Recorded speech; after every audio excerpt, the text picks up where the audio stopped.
na noite do dia 11 de junho de 2025, na calada da noite, depois das 21 horas, o senhor ministro da Fazenda, Fernando Haddad, divulgou uma medida provisória onde ele aumenta os impostos de todos os investimentos isentos e normaliza, vamos chamar assim entre aspas, o imposto de renda sobre todas as aplicações financeiras. O que ele está fazendo é um tremendo caos, porque você passar a tributar investimentos que são isentos com um fim específico de incentivar o agronegócio e o mercado imobiliário, que são importantes, que são geradores de inflação, vai causar um caos econômico.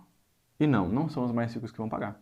São os mais pobres que mais vão sentir o preço dessa, mais uma, elevação de impostos. Só que o fim desse vídeo aqui não é político. Eu não sou aqui de partido A, partido B, eu sou um professor da área de economia. Então eu preciso, literalmente, te desenhar por que essa elevação de impostos vai sair muito caro para a inflação, para o preço dos alimentos, para o preço da moradia e, consequentemente, toda a economia nacional. E quem mais vai sentir isso aqui são os pobres. Só que, como o próprio ministro disse, ele estudou 3 meses de economia, então é difícil de ele entender as consequências da gravidade que ele está fazendo. Então, galera, para fins de organização aqui, eu vou dividir essa aula aqui em 4 tópicos, tá? Primeiro, eu vou te mostrar como que funciona o fluxo circular de renda na economia, que vai te dar uma noção da gravidade disso aqui, porque esse dinheiro não vem lá do bilionário malvadão, ele vem das famílias.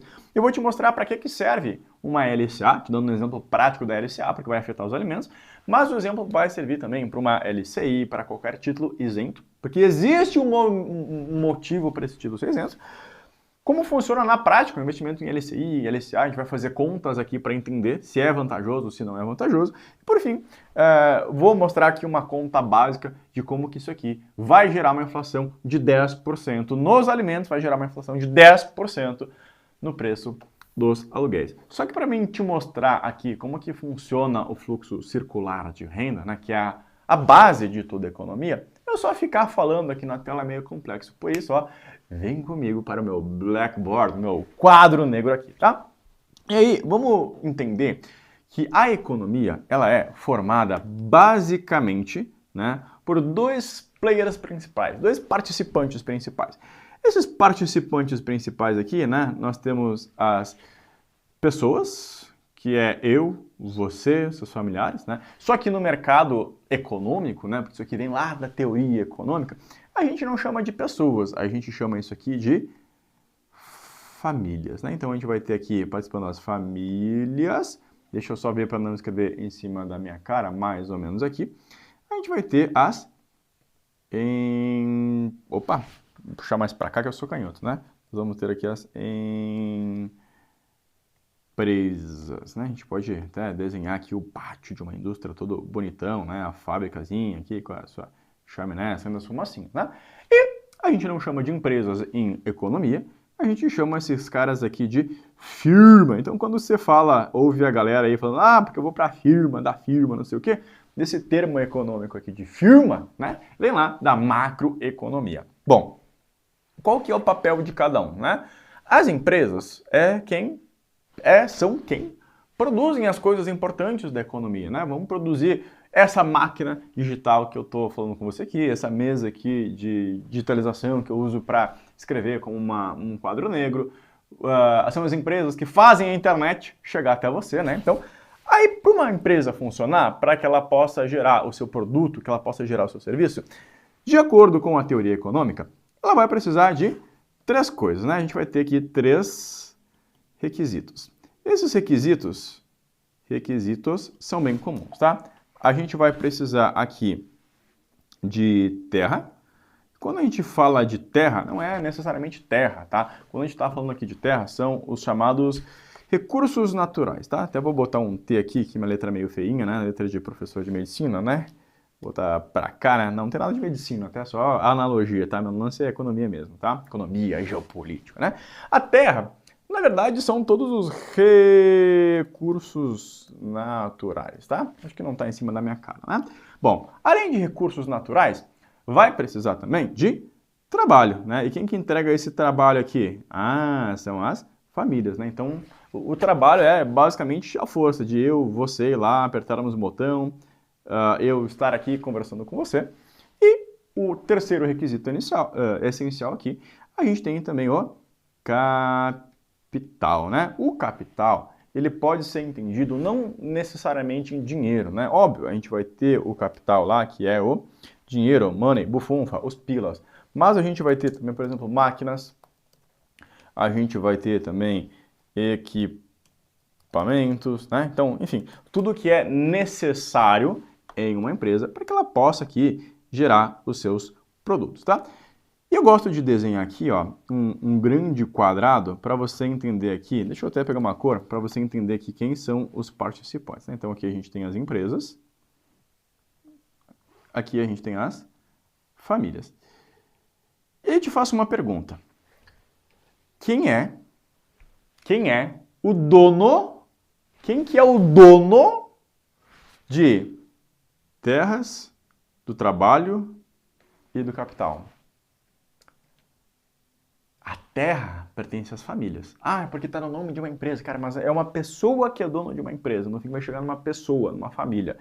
Quem que é dono do trabalho? Cara, uma empresa não faz trabalho. Quem faz trabalho são as pessoas. É eu que estou aqui falando, é você que está assistindo, é você que faz, sei lá, qual seja o seu trabalho. Quem tem o capital. Só que, gente, todos esses pré-requisitos aqui pertencem às famílias, tá? E se essas coisas pertencem às famílias, como que vai funcionar esse fluxo? É muito simples, porque as empresas, para ter esses meios de produção, elas vão depender das famílias. E se elas dependem das famílias para ter isso, elas vão pagar aqui, ó, renda, né? Elas vão pagar um dinheirinho, tanto pelo trabalho, tanto pelo capital, como pela terra. E essa renda das famílias, adivinha o que a gente vai fazer com essa renda das famílias? A gente vai consumir. Então, a renda vai se transformar em consumo, ok? Não vai existir nada sem esse fluxo de capital aqui. Bom, como que a gente pode acelerar esse processo? Para acelerar esse processo, a gente vai ter aqui uma instituição financeira. Até vou desenhar um chapéuzinho aqui. A gente vai ter uma instituição financeira que a gente pode dar o nome aqui de bancos, tá? Qual vai ser o papel desses bancos, né? Os bancos vão estar aqui para... Opa, deixa eu botar em amarelinho. Esses bancos vão estar aqui para acelerar o processo. Sabe por quê? A gente vai sempre voltar que toda a essência da economia está nas famílias que têm a renda para consumir e nas empresas que vão produzir. O que acontece? Bom, você recebeu o seu salário e você é uma pessoa regrada, não gastou todo o seu salário. Poxa, sobrou um dinheirinho aqui, o que eu vou fazer? Eu vou guardar, eu vou ter uma poupança. Essa poupança, para que ela possa render juros, você vai recorrer aonde? Você vai mandar esse teu dinheiro aqui lá para o banco. Esse banco aqui vai pegar a sua poupança e vai emprestar esse dinheiro para as empresas. Esse processo de emprestar o dinheiro para as empresas, em macroeconomia, é chamado de investimento. E a gente dá aqui o izinho. Sabe por que isso é chamado de investimento? Porque quando uma empresa não tem dinheiro total suficiente para criar um produto, para criar um serviço, ela precisa de recursos de terceiros, que é o que a gente chama também de alavancagem. E quanto mais caro for esse capital, mais caro vai ser o preço do produto final aqui. Então, esse aqui é todo a base do ciclo, do fluxo circular da renda. Aqui em cima dos bancos, a gente vai ter mais dois caras importantes. Nós vamos ter aqui o governo, que o governo vai estar aqui em cima, bem bonitão, e ele vai arrecadar os tributos, né? Então, a gente pode dizer que as famílias vão pagar os tributos para o governo. Afinal de contas, existe um negócio chamado imposto de renda, que afinal a gente está tudo isso aqui para chegar no imposto de renda.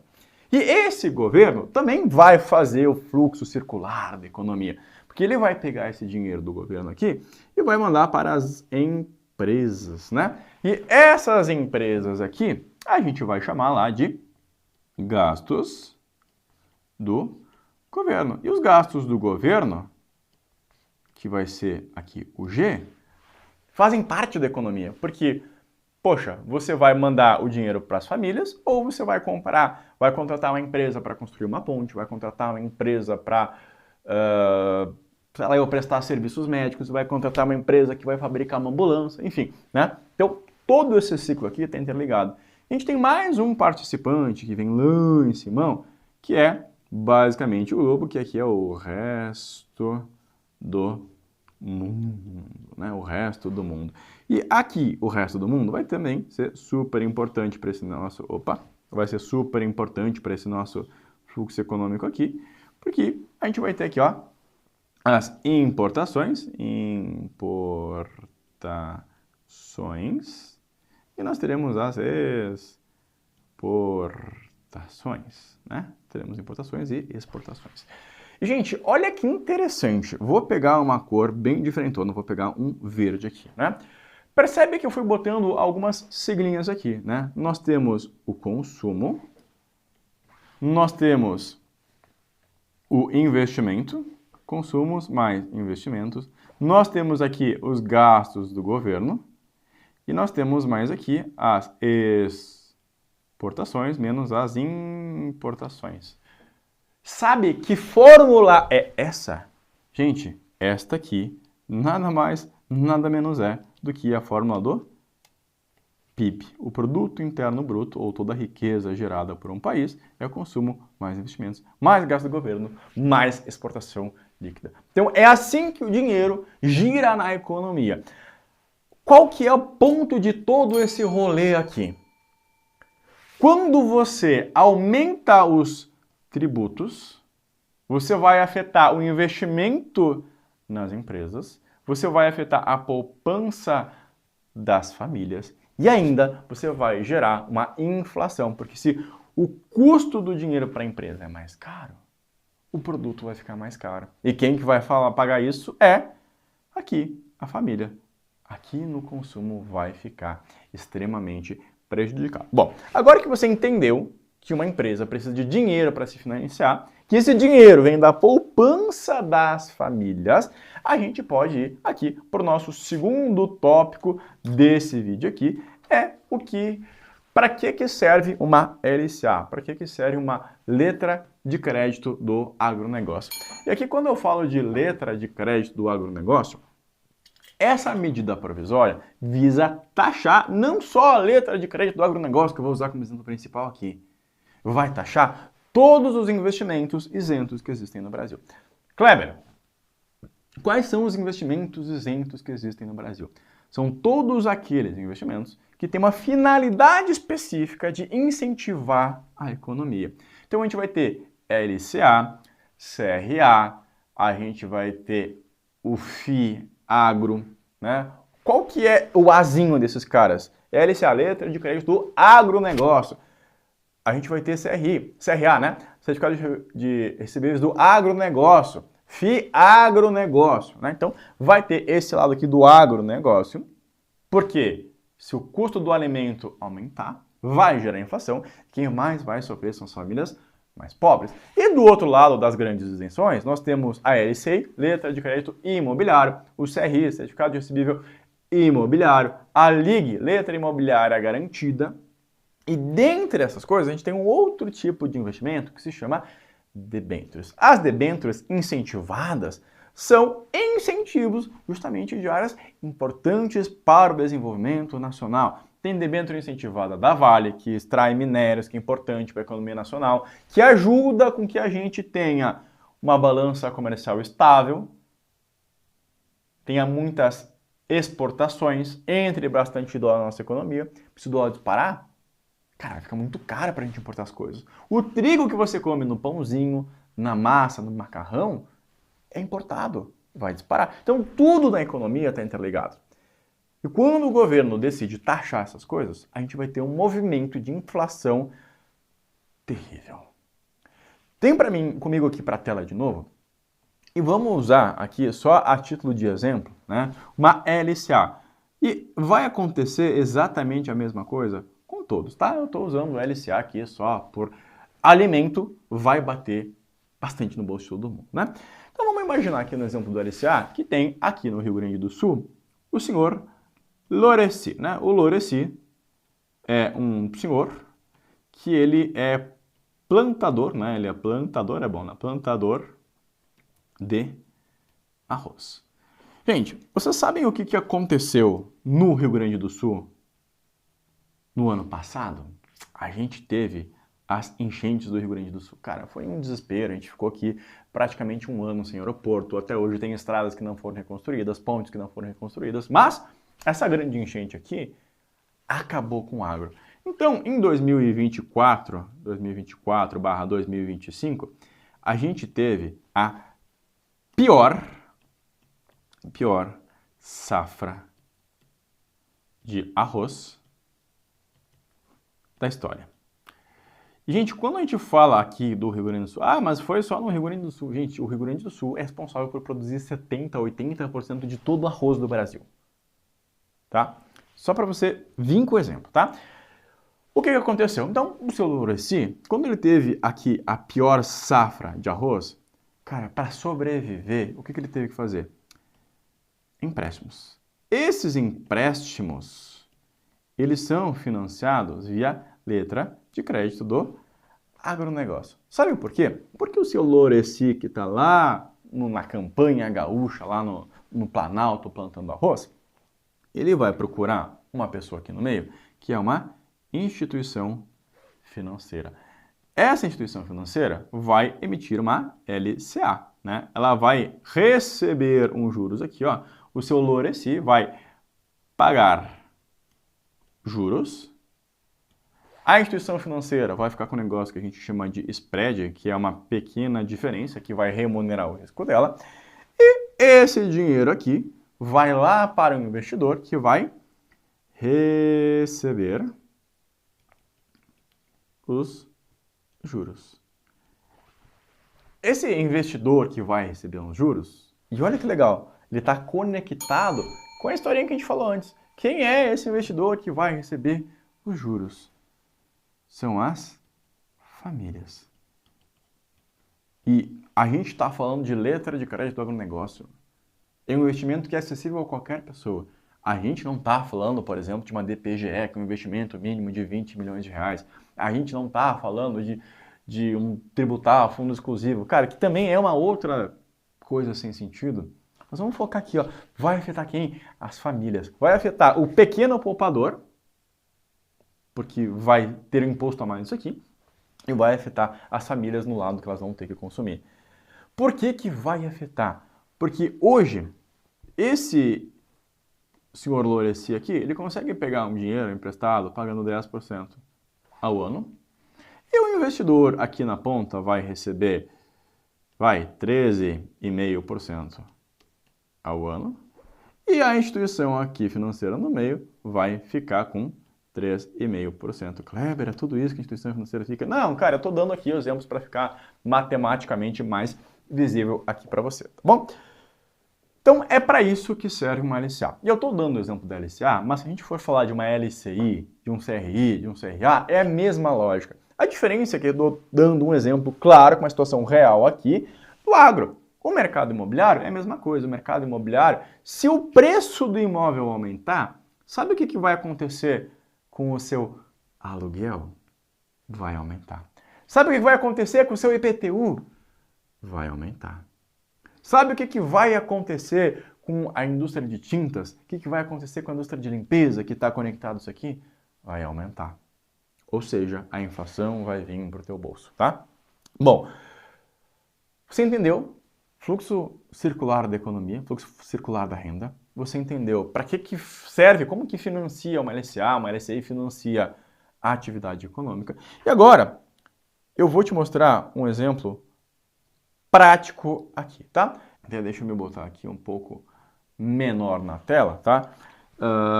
Depois eu dou um zoom, tá? Até, na verdade, deixa eu dar um zoom aqui antes e depois a gente volta, tá? Então acho que aqui dá para ver. Se eu pegar uma LCA, tá? Isso aqui é um print do dia de hoje, dia 13 de junho de 2025. Você vai ver que uma LCA, não vamos pegar só a primeira aqui, né? Vamos pegar a segunda aqui como exemplo, ó. LCA, Banco CNH Capital, paga rentabilidade ao ano, ó, rentabilidade ao ano está pagando 12,61% ao ano de rentabilidade. Se a gente pegar um CDB, que é um título muito semelhante aqui, ó, vamos pegar aqui, ó, um CDB do Banco XP e está pagando 15,15% ao ano.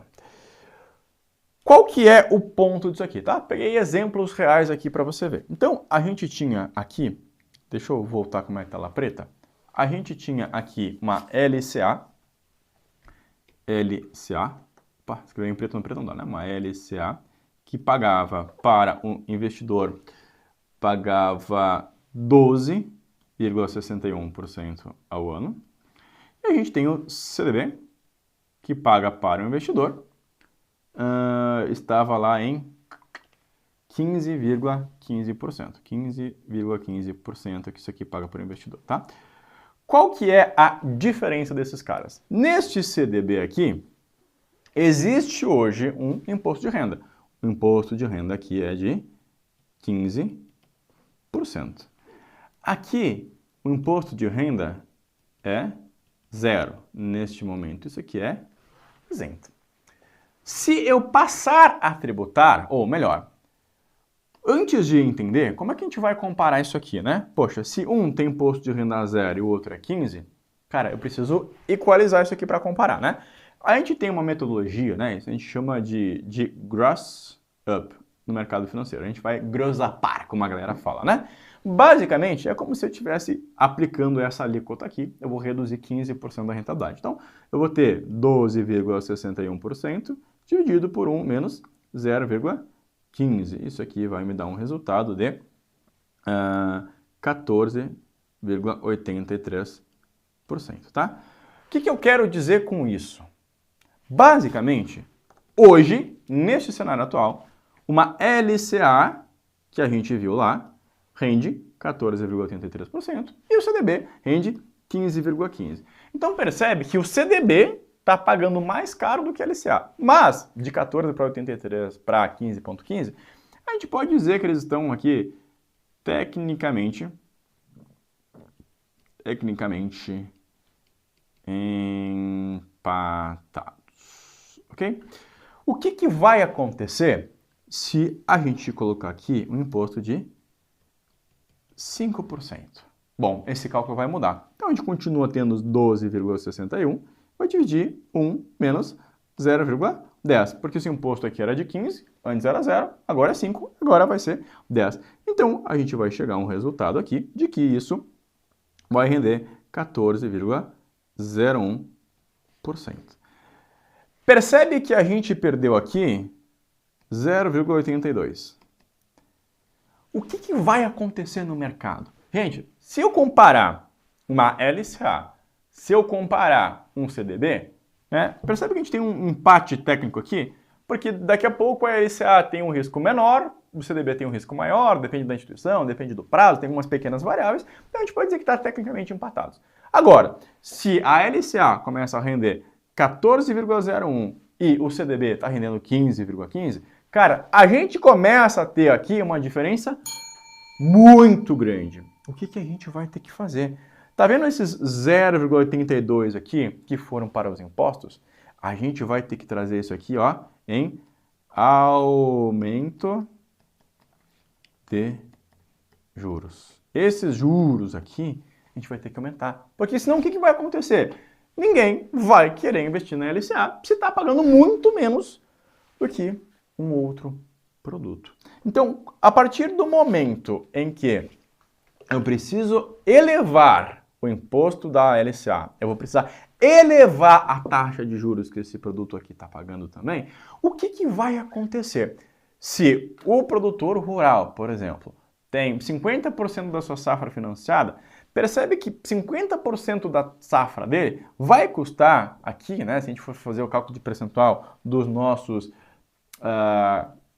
dos nossos aqui 14,01 para os 14,83, cara, isso aqui vai ser uma diferença lá na conta de 5,84%. Então, o custo do financiamento para o produtor rural vai aumentar 5,84%, né? Então, como é que isso aqui vai chegar no teu bolso? Gente, vamos pensar bem. O produtor rural estava quase quebrado. O produtor rural estava quase quebrado pelos problemas que teve de clima nas últimas safras. O custo do financiamento dele vai aumentar quase 6%. O que esse produtor rural vai fazer para sobreviver? Muito simples, ele vai aumentar o preço do alimento. Quando ele aumenta o preço do alimento, a gente vai gerar a inflação. A inflação vai afetar principalmente os mais pobres, que gastam a maior parte da sua renda para comprar alimentos. Só que não vai aumentar 5,84% o preço dos alimentos. 5,84% é o preço que vai aumentar o financiamento do produtor rural. Se o financiamento aumenta tudo isso, ele vai pagar imposto de renda sobre um faturamento maior. O imposto de renda do produtor rural é em média 20%. Então ele vai pagar 20% a mais daqueles 5,84%, a gente já está chegando em quase 9%, somente com aquele custo inicial. Então percebe que o custo do teu alimento vai aumentar quase 10% por um aumento de impostos de uma aplicação financeira. Então quem está sofrendo aqui não é o rico, não é o milionário, não é o bilionário. Quem está perdendo aqui é o pequeno poupador que tem o seu dinheirinho em uma aplicação financeira e é principalmente as famílias mais pobres que gastam boa parte do seu dinheiro com alimentação. E não é só com alimentação, porque a mesma coisa vai acontecer no mercado imobiliário. Então, o custo do teu aluguel deve subir 10%. E, consequentemente, os dois principais setores da economia do Brasil são o agro e o mercado imobiliário. Se tudo vai aumentar, consequentemente, a gente vai ter uma inflação que vai espalhar por toda a economia brasileira, porque o governo não está fazendo a lição de casa.